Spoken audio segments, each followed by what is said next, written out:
gave you the dreams. God gave you the visions. God gave you the gifts. He gave you the talents. He increased your finances. He gave you the ideas. He gave you the interventions. He gave you everything that you needed. He put new thoughts in your mind. He even let it ring through your soul. He put it on your heart to go forth and do it. But why haven't you done it yet? Is it fear? Is fear keeping you back from going forth?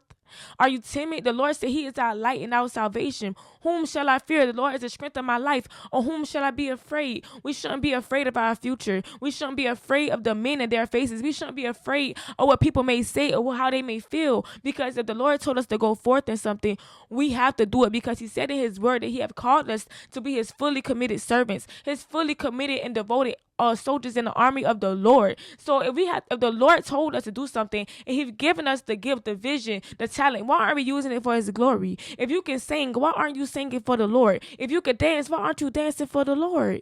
If you can read and you can write, why aren't you doing poetry for the Lord? Hallelujah. Why aren't you going forth and giving God back the gift and the talent that he has given you so that he may be glorified? Let me read to y'all what 2 Corinthians says.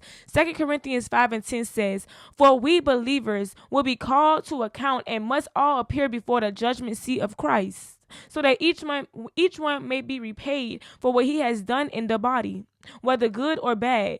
That is, each will be held responsible for his actions, purposes, goals, motives, the use or misuse of his time, opportunities, and abilities."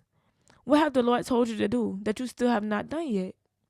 What are you doing with the time that he's giving you? All of us have 24 hours in a day.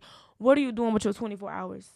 He said that we will be judged, and all of us have to stand before the judgment seat of Christ. We're going to be judged for what we did in this body. Yes, we have to live holy. Yes, we have to live righteously. But along with living righteously and living holy, all that play a part of what God has instructed us in his word.